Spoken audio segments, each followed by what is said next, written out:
শীতের হালকা আমেজ ও কোকিলের কুহু কুহু ডাক জানান দিচ্ছে বসন্ত এসে গেছে।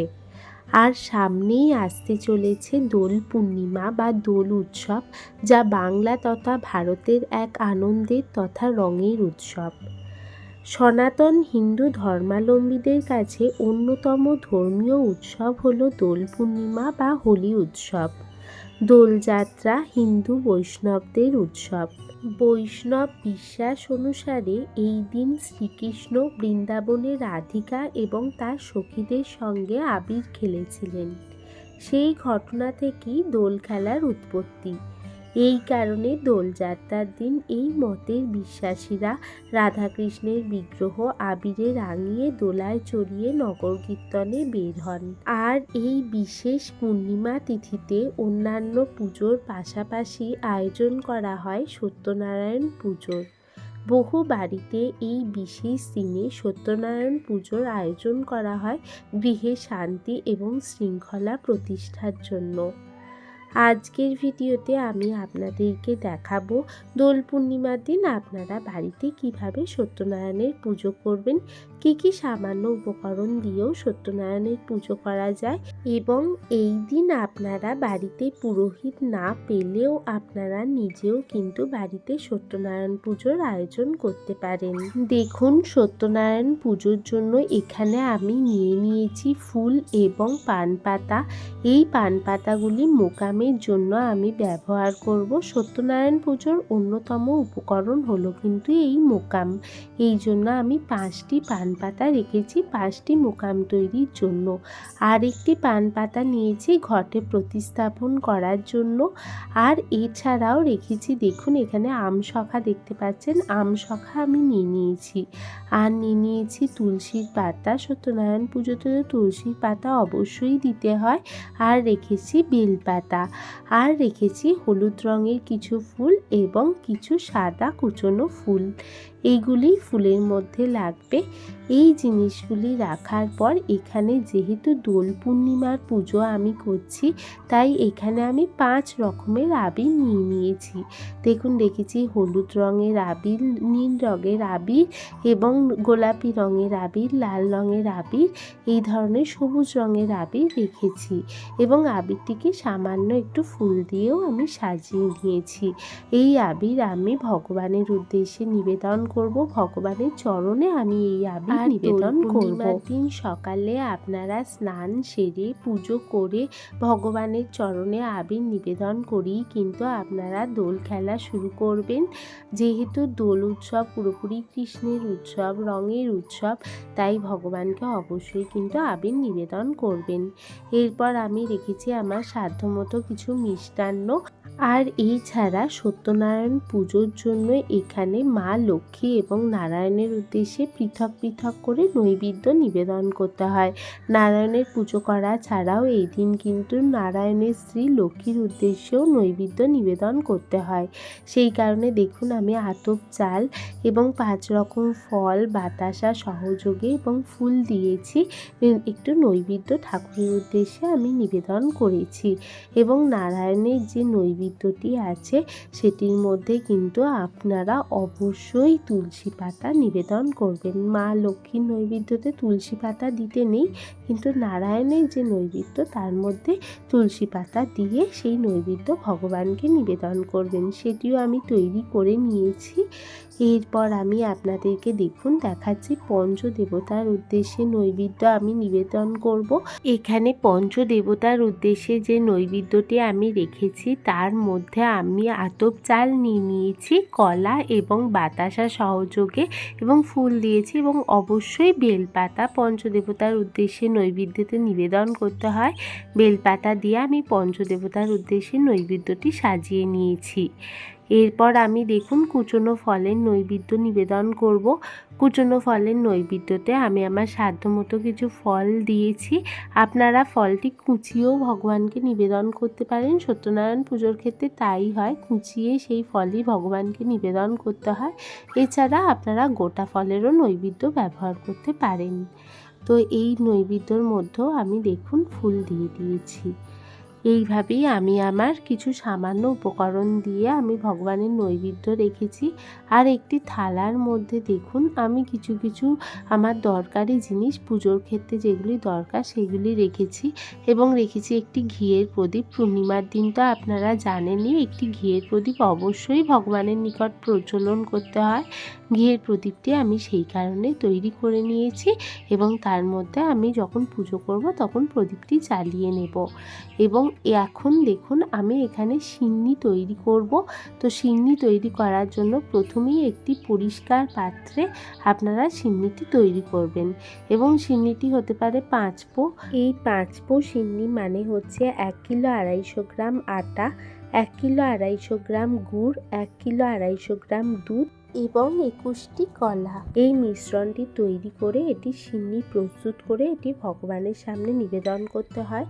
এছাড়াও আপনারা সিন্নিতে ক্ষীর দিতে পারেন, নারকেলের কোড়া, বাদাম, কিশমিশও দিতে পারেন। এছাড়াও আপনারা এই 1 কিলো 250 গ্রাম করে সিন্নি না তৈরি করে আপনারা আপনাদের সামর্থ্য মতো এই সমস্ত জিনিস নিয়ে কিন্তু সিন্নি আপনারা ভগবানের উদ্দেশ্যে নিবেদন করতে পারেন।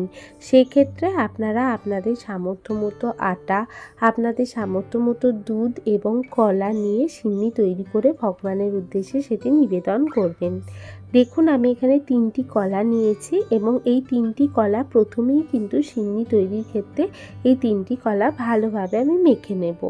3টি কলা খুব ভালোভাবে চটকে মেখে নিয়েছি। এই কলাগুলি ভালোভাবে মেখে নেওয়ার পর এর মধ্যে আমি যে আখের গুড়টি নিয়েছি সেই আখের গুড়টি আমি দিয়ে নেব। দেখুন এই পরিমাণের আখের গুড় আমি নিয়ে নিয়েছি। আর যারা 5 পো সিন্নি দেয় তারা কিন্তু 1 কিলো 250 গ্রাম আখের গুড় দেয়। তো আখের গুড় এইভাবে আপনারা মেখে নেবেন। এটি কলার সাথে ভালোভাবে মেখে নিতে হবে এবং কলাগুলিকে চেষ্টা করবেন একটি মিহি করে একটু ভালোভাবে মেখে নেওয়ার। আমি এইভাবে মেখে নিলাম। এইভাবে ভালোভাবে মিশ্রণটি তৈরি করে নেওয়ার পর এর মধ্যে আমি কাঁচা দুধ দিয়ে দেবো। কাঁচা দুধটি আমি দিয়ে দিচ্ছি। আর 5 পো সিন্নি যারা তৈরি করে তাদের ক্ষেত্রে তো আমি বললাম তারা 1 কিলো 250 গ্রাম দুধ মেখে নেন। তো আমি এক্ষেত্রে আন্দাজ মতো দুধ আমি নিয়ে নিয়েছি যে পরিমাণ সিন্নি আমি প্রস্তুত করব। এরপর আমি ভালোভাবে এই মিশ্রণটিকে মেখে নেব। এই মিশ্রণটি ভালোভাবে মেখে নেওয়ার পর যখন আমি দেখব এটি তৈরি হয়ে গেছে এর মধ্যে আমি আটা দিয়ে দেবো। সত্যনারায়ণ পুজোতে অনেকে ময়দাও ব্যবহার করেন কিন্তু আটা দিয়েই কিন্তু প্রধানত সত্যনারায়ণ পুজো হয়। তো আমি আটা ভালোভাবে নিয়ে নিয়েছি। আটাটি এবার ভালোভাবে মেখে নিচ্ছি। দিয়ে এই আটাটি ভালোভাবে মেখে নেওয়ার পরে কিন্তু সত্যনারায়ণ পুজোর যে প্রধান উপকরণ সিন্নি সেটি কিন্তু তৈরি হয়ে যাবে। দেখুন আটাটি ভালোভাবে মেখে নিচ্ছি এবং অনেকে কিন্তু এর মধ্যে খোয়া ক্ষীরও দিতে পারেন। খোয়া ক্ষীর দিলে এর টেস্ট আরও সুন্দর হয়, আরও ভালো হয়। অনেকে নারকেলের কুড়োও দেয় এই সত্যনারায়ণ পুজোর সিন্নির মধ্যে। আর এর মধ্যে আমি দেখুন আমি এখন যেহেতু সত্যনারায়ণ পুজোর সিন্নি বানাচ্ছি আমি একটি সন্দেশকে একটু গুঁড়ো করে দিয়ে দিচ্ছি। এটি আমি প্রায়ই করে থাকি যখনই আমি পুজো করি। তো খোয়া ক্ষীর না পেলেও আমি সন্দেশকে একটুখানি গুঁড়ো করে এইটি আমি সিন্নির মধ্যে দিয়ে দিই। তাহলেও কিন্তু এটি খুব ভালো হয়। সত্যনারায়ণ পুজোর সিন্নি খুবই ভালো হয়, খুবই সুস্বাদু হয় এবং ভগবানকে নিবেদন করার জন্যও কিন্তু এটি যথেষ্ট হয়। এইভাবে দেখুন আমার সিন্নি মাখা হয়ে গেছে এবং শেষে কিন্তু অবশ্যই একটু গাওয়া ঘি যদি হয় খুবই ভালো হয়। আমি গাওয়া ঘি ওর জন্য দিয়ে দিলাম। আর কিছু ড্রাই ফ্রুটস মানে কিশমিশ আমি একটু ছড়িয়ে দিলাম। এছাড়া আপনারা কাজু বাদামও দিতে পারেন। তো আমি শুধুমাত্র কিশমিশটি আমার কাছে ছিল তো আমি কিশমিশটি দিয়ে দিলাম। এইভাবে আমার সত্যনারায়ণ পুজোর যে প্রধান উপকরণ সিন্নি সেটি প্রস্তুত করা হয়ে গেল এবং অবশ্যই তুলসী পাতা দিয়ে সেই সিন্নি কিন্তু ভগবানকে নিবেদন করে দেব। আর তাছাড়াও এর মধ্যে পাকা সিন্নি দিতে হয়। পাকা সিন্নি মানে হচ্ছে কিন্তু বাতাসা। বাতাসা বা সন্দেশ আপনারা সত্যনারায়ণ পুজোর পাকা সিন্নি হিসাবে ভগবানকে নিবেদন করবেন। এবং দেখুন সত্যনারায়ণ পুজো শুরু করার প্রথমেই আমি একটি হলুদ রঙের আসন বিছিয়ে নিয়েছি। সত্যনারায়ণ ঠাকুরকে যেহেতু বলা হয় পীতাম্বর, তাই আমি একটি হলুদ রঙের আসনের মধ্যেই কিন্তু আমি সত্যনারায়ণ ঠাকুরকে ঠাকুরকে বসিয়েছি। এবার আমি ঠাকুরের জলাভিষেক করে নিচ্ছি। জলাভিষেক করার জন্য আমি একটি পরিষ্কার কাপড়ে গঙ্গা জল নিয়ে ঠাকুরকে ভালোভাবে মুছিয়ে নিয়েছি। আর আপনাদের যাদের পিতলের সত্যনারায়ণ ঠাকুর আছে তারা তো পঞ্চামৃত দিয়ে স্নান করিয়ে জলাভিষেক করাবেন। আমার ভালোভাবে মোছানো হয়ে গেছে। এরপর আমি সত্যনারায়ণ ঠাকুরের জন্য আমি যে হলুদ রঙের মালাটি এনেছি সেই মালাটি আমি ঠাকুরের গলায় পরিয়ে দেবো। আসুন ঠাকুরকে এবার আমি মালা পরিয়ে দিচ্ছি। এইভাবে আমার মালা পরানো হয়ে গেল। এরপর আমি এর মধ্যে এই যে পাশে যে জায়গাটি রয়েছে তার মধ্যেই আমি কিন্তু মোকামগুলিকে ভালোভাবে সাজিয়ে নেব। তো সত্যনারায়ণ পুজো শুরু করার প্রথমেই মোকাম সাজিয়ে নিতে হবে। মোকামের জন্য আমি 5টি পান পাতা নিয়ে নিয়েছি। 5টি পান পাতা আমি ঠাকুরের সামনে ভালোভাবে সাজিয়ে রাখলাম। 5টি পান পাতা আমি সাজিয়ে নেওয়ার পর একে একে মোকামে যে সমস্ত দ্রব্য সেগুলি আমি এই পান পাতার মধ্যে মধ্যে দিয়ে দেব। দেখুন, প্রথমেই আমি মোকামের জন্য যে দ্রব্যটি নেব সেটি হচ্ছে একটি করে পৈতে। আমি একটি করে পৈতে ভগবানের সামনে নিবেদন করব। মোকামের মধ্যে দিয়ে সেটি আমি ভগবানের সামনে নিবেদন করব এবং পুজো শেষে কিন্তু এই মোকামগুলি আপনারা ব্রাহ্মণদেরকে দেবেন। এবং এই সাথে সাথেই আমি দিয়ে দিচ্ছি বাতাসা। বাতাসা, গুড়ের বাতাসা বা চিনির বাতাসা, আপনাদের ইচ্ছা মতো আপনারা বাতাসা ঠাকুরকে নিবেদন করবেন। 5টি বাতাসা দিয়ে দেবেন।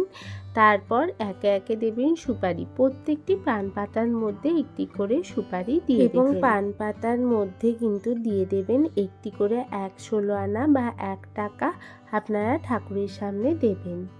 এরপর একটি করে ফুল দিয়ে দেবেন। প্রতিটি পান পাতার মধ্যে একটি করে ফুল দিয়ে দেবেন এবং এর মাঝখানে আমি ঠাকুরের জন্য যে ঘিয়ের প্রদীপটি আমি তৈরি করেছিলাম সেই প্রদীপটি আমি জ্বালিয়ে নিচ্ছি এবং ঠাকুরকে দেখিয়ে আমি এই প্রদীপটি পুজো করার সময় একটি পাশে আমি রেখে দেব এবং একই সাথে আমি ধূপটিও জ্বালিয়ে নেব। পুজো করার সময় ধূপটি জ্বালিয়ে নিয়ে এক পাশে সেই ধূপটিকেও রেখে দেব। দেখুন, এরই সাথে মোকামগুলির মধ্যে আমি দিয়ে দেব একটি করে কাঁঠালি কলা। কাঁঠালি কলাগুলি মোকামের মধ্যে সাজিয়ে দিলাম। 5টি মোকামের জন্য 5টি কাঁঠালি কলার দরকার লাগে। এবং এখানে দেখুন আমি ঘটটি স্থাপন করব, সত্যনারায়ণ পুজোর ঘট, এবং ঘট স্থাপন করার জন্য আমি তুলসী গাছের গোড়ার মাটি নিয়ে নিয়েছি এবং তার মধ্যে আমি সিঁদুর লেপন করে নেব। তারপর এর মধ্যে আমি দিয়ে দেব পঞ্চশস্য, আর আপনারা চাইলে ধানও দিতে পারেন, শুধুমাত্র ধানও দিতে পারেন। তারপর আমি একটি পিতলের ঘট নিয়ে নিয়েছি যেটি আমি স্থাপন করব। তো পিতলের ঘটের মধ্যে আমি স্বস্তিক চিহ্ন, যেটিকে মঙ্গল চিহ্ন বলা হয়, স্বস্তিক চিহ্ন আমি এঁকে নেব। সিঁদুর দিয়ে স্বস্তিক চিহ্ন এঁকে নেওয়ার পর আমি ঘটের মধ্যে মঙ্গল চিহ্ন করে দেবো। ফোঁটা ফোঁটা দিয়ে আমি মঙ্গল চিহ্ন ঘটের মধ্যে করে দেব। এরপর আমি ঘটের মধ্যে দিয়ে দিচ্ছি পরিষ্কার জল। আপনারা চাইলে গঙ্গার জলও ব্যবহার করতে পারেন বা গঙ্গা জল মিশ্রিত পরিষ্কার জলও আপনারা দিতে পারেন।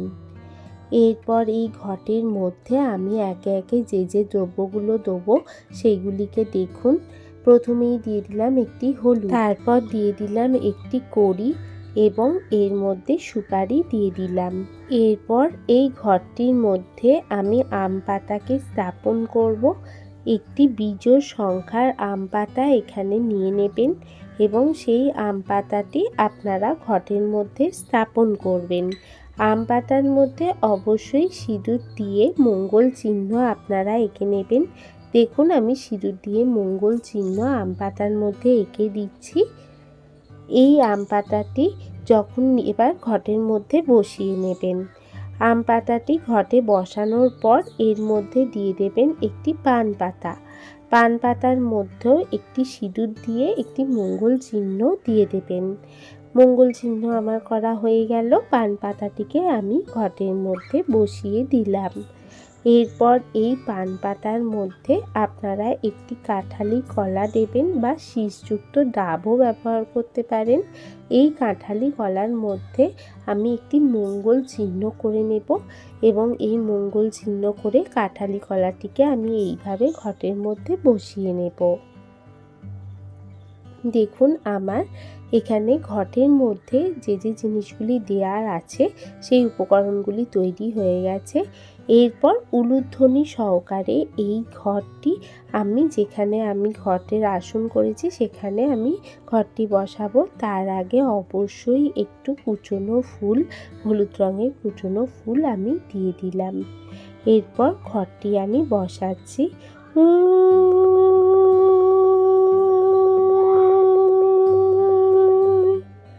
এইভাবে আমি ঘরটি বসিয়ে দিলাম।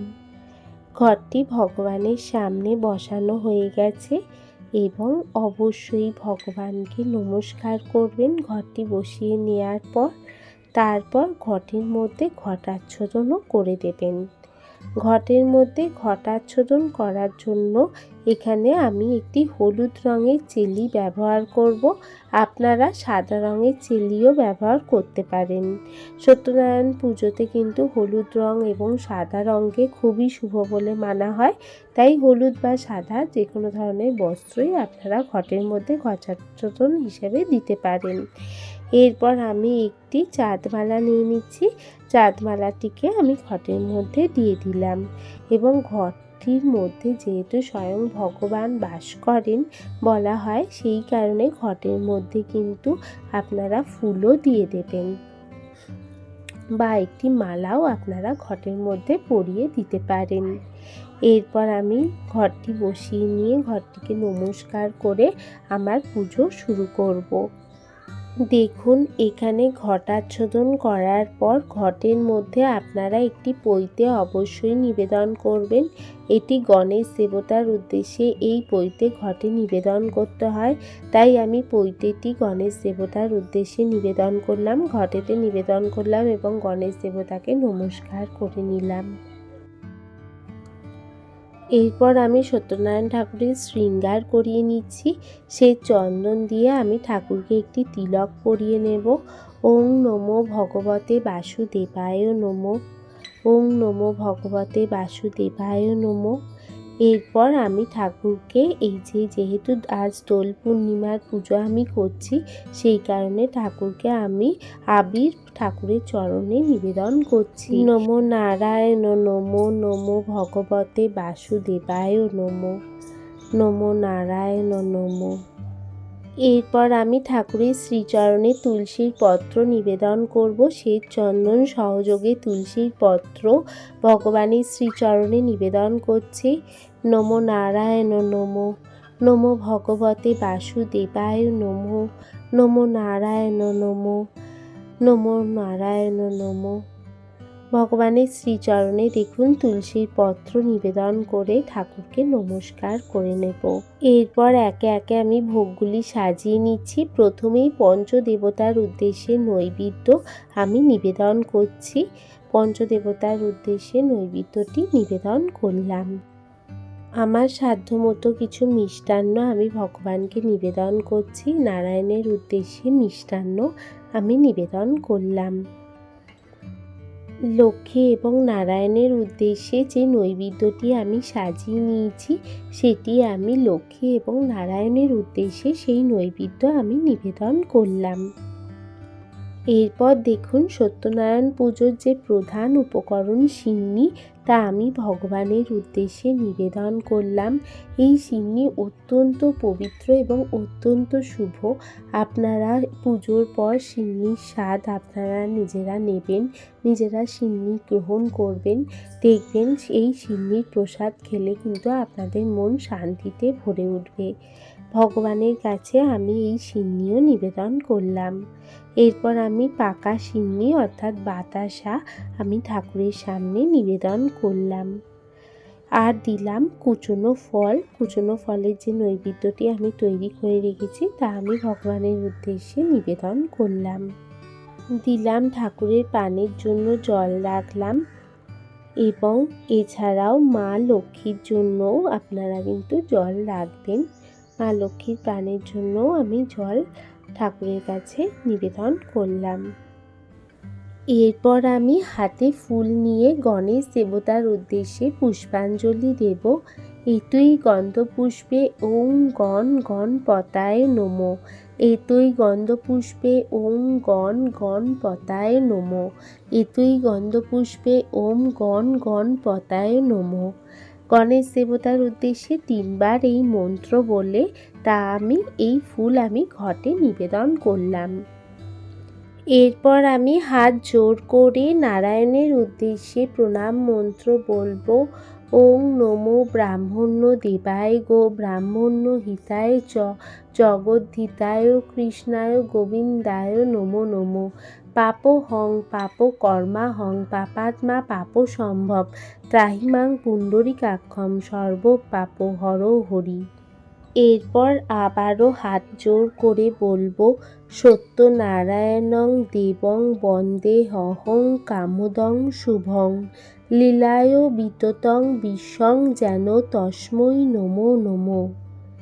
হাত জোড় করে নমস্কার করে ভগবানের উদ্দেশ্যে প্রণাম করে নেব। এটি সত্যনারায়ণ পুজোর প্রণাম মন্ত্র।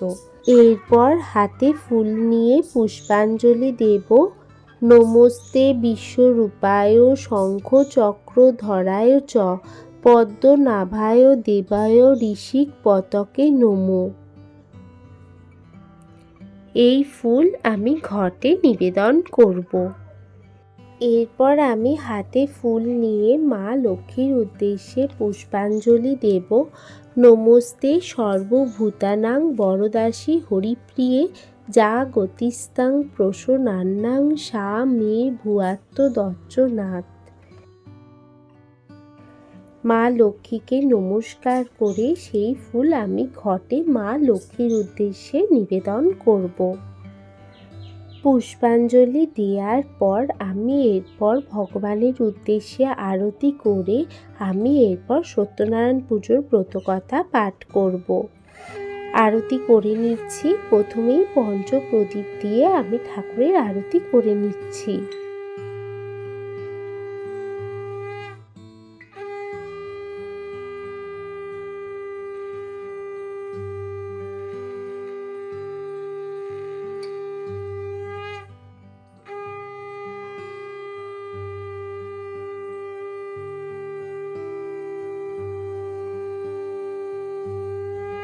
সত্যনারায়ণ পুজো শেষে হাতে ফুল নিয়ে ব্রতকথা পাঠ করতে হয় এবং পরিবারের সকলে মিলে এই ব্রতকথা পাঠ শুনবেন।